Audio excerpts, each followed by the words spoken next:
प्रतिपक्ष तेजस्वी यादव वो सड़कों पर उतरे, लेकिन इसके पीछे की स्टोरी क्या है, क्या स्ट्रेटेजी थी और आखिर वो तिरंगा लेकर के क्यों निकले थे, ये तमाम बातें हम आपको इस खबर में बताते हैं। लेकिन उससे पहले नमस्कार, न्यूज़ देख रहे हैं आप और मैं हूं सान्या आपके साथ। नेता प्रतिपक्ष तेजस्वी यादव ने बवाल काट दिया। अब देखिए कि कल जो तस्वीरें सामने आई उसने ये प्रूफ कर दिया कि नेता प्रतिपक्ष अभी भी उतने ही एक्टिव है और खूब जोरदार बवाल हुआ। स्कूल कॉलेजों से करीब 1000 जेनजी को बुलाया गया और वो सभी जेनजी जो है प्रोटेस्ट में शामिल हुए।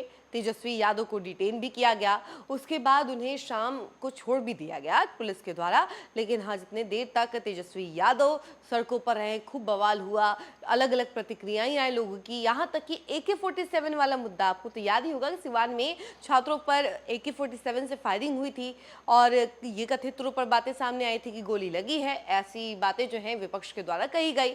लेकिन वहीं दूसरी तरफ सरकार और पुलिस के द्वारा ये कहा गया कि गोली किसी को लगी नहीं थी, हवाई फायरिंग हुई थी।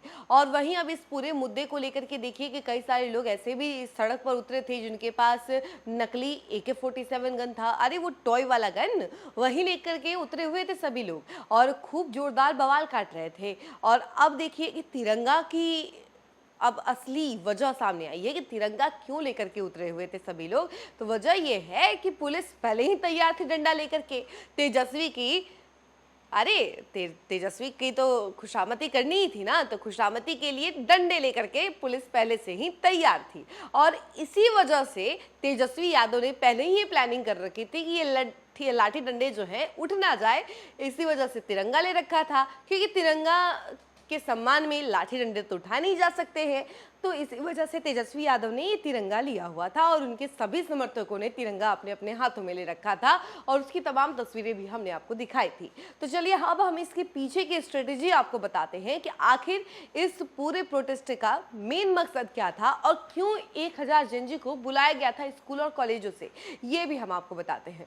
बिहार विधानसभा चुनाव के बाद तेजस्वी यादव पहली बार सड़क पर जिस अंदाज में नजर आए उसमें सियासी तेवर भी था और रणनीतिक बदलाव की साफ झलक थी। वहीं लोक भवन मार्च के बहाने राष्ट्रीय जनता दल ने अपने पारंपरिक आंदोलनकारी मिजाज को नई सियासी पैकेजिंग देने की कोशिश की।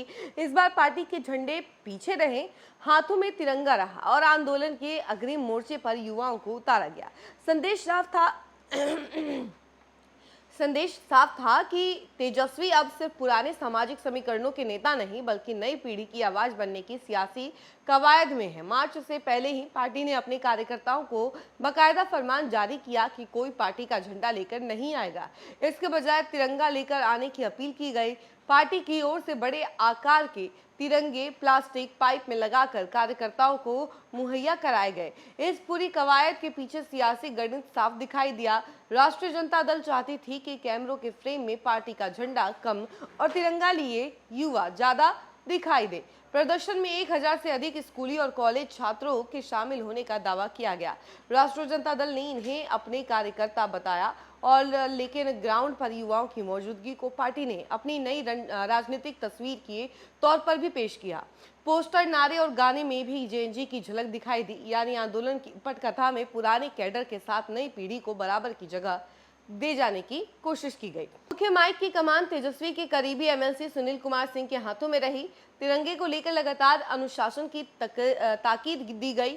वहीं कार्यकर्ताओं को समझाया गया कि तिरंगा झुकना नहीं चाहिए और सड़क पर गिरना नहीं चाहिए। पूरे मार्च में तिरंगे के सम्मान को लेकर बरती गई सावधानी ने राष्ट्रीय जनता दल की रणनीति को और धार दी। और इसके अलावा सबसे अहम सियासी संदेश पुलिस के साथ टकराव को लेकर था। माइक से बार बार कहा गया कि पुलिस हमारी दोस्त है, यानी आंदोलन का निशाना प्रशासनिक अमला नहीं, सीधे सरकार और सत्ता के फैसले थे। हालांकि डाक बंगला चौराहे पर बैरिकेडिंग को लेकर तानातानी हुई और आगे बढ़ने की कोशिश भी हुई, वाटर कैनन चला, लेकिन प्रदर्शन हिंसक संघर्ष में तब्दील नहीं हुआ। आरजेडी ने AK-47 के मुद्दे को भी आंदोलन की सियासत से जोड़ा।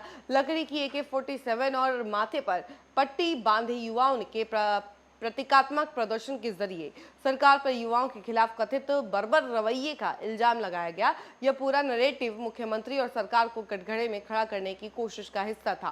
तेजस्वी के लिए यह मार्च महज एक प्रदर्शन नहीं बल्कि चुनावी शिकस्त के बाद नई राजनीतिक जमीन तलाशने की कवायद भी माना जा सकता है। रोजगार, परीक्षा, शिक्षा और कानून व्यवस्था जैसे मुद्दों को केंद्र में रखकर आरजेडी युवा वोटरों के बीच अपनी पैठ मजबूत करना चाहती है।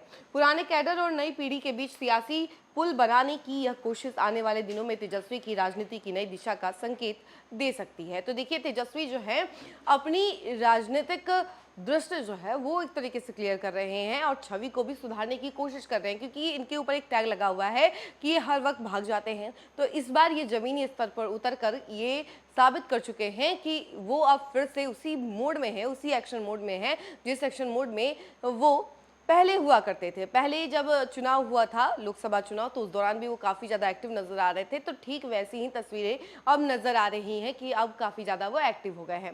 फिलहाल इस खबर में इतना ही। ऐसी तमाम अपडेट के लिए जुड़े रहें हमसे और देखते रहें न्यूज़ 4 नेशन। धन्यवाद।